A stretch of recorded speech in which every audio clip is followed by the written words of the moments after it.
ঘড়িতে এখন 1টা বাজে। চান করে পুজো টুজো সব আমার দেয়া হয়ে গেছে, খেতে বসবো। তার আগে একটা কাজ আছে, সেই কাজটা কদিন ধরেই ভাবছি করব, করা আর হচ্ছে না। তো সেইটা আগে করে তারপর খেতে বসবো। লাঞ্চে কি রান্না করেছি সেটাও তোমাদের সাথে শেয়ার করব। তার আগে বলি কি কাজ আছে সেটা তোমাদেরকে চলো দেখাই। কাজ করতে বসে পড়েছি, কাজগুলো না করলে আর হচ্ছেই না, করতেই হবে। তো আধ ঘন্টার সময় এখন লাগবে, এটার পেছনে করে নিই। দিন হলে এই গাছগুলো কিনে এনেছি। গাছে দেখো একটা ফুলও ফোটা রয়েছে, এই ফুলটা তুলে নেব, না হলে নষ্ট হবে। ঠাকুরের চরণে দিয়ে দেব, ফুলটা তুলে ঠাকুরের চরণে দেব। এখানে পট আছে, এখানে মাটি আছে, এইগুলোকে পটিং করতে হবে। কদিন ধরে এই গাছগুলো আনা রয়েছে, কিছুতেই আর লাগানো হচ্ছিল না। আজকে মন থেকে স্থিরই করে নিয়েছিলাম যে আজকে লাগাতেই হবে। তো তার কাজে লেগে পড়েছি সমস্ত জোগাড় যন্ত্র নিয়ে।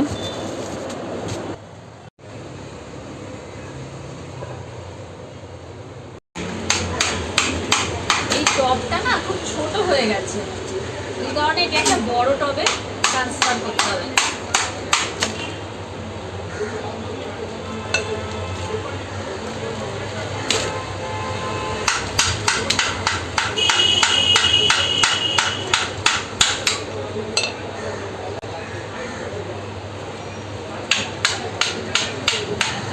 আমার স্বাদের পান গাছ, অনেক যত্ন করে এটাকে এইটুকুনি বড় করেছি।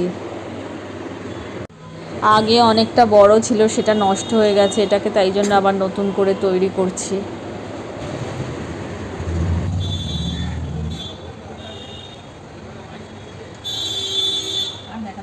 গাছটা একটা নীলকণ্ঠ ফুটেও আছে, আর একটু বড় হবে, ওই জন্য আমি আর তুলিনি।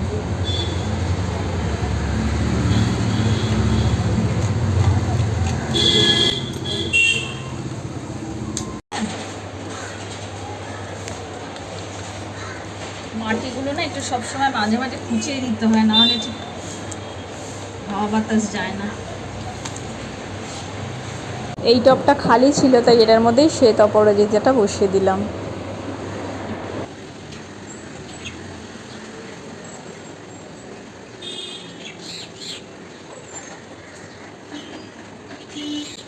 সবটা কমপ্লিট করে নোংরা পরিষ্কার করে দিয়েছি, পটিং করা হয়ে গেছে। এবার খেতে যাব। চলো তোমাদেরকে কি লাঞ্চে করেছি সেটা দেখাই।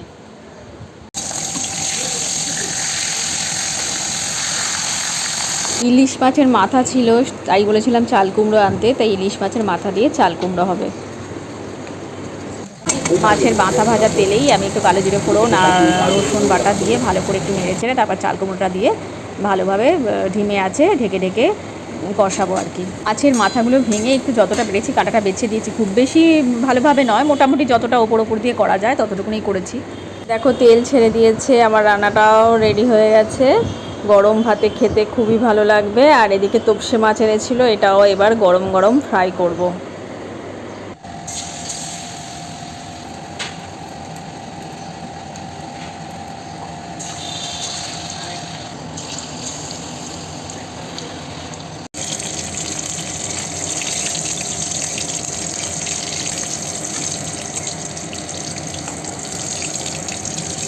আর চিংড়ি মাছ আলু পেঁয়াজ টমেটো দিয়ে একটা মাখা মাখা তরকারি করছি।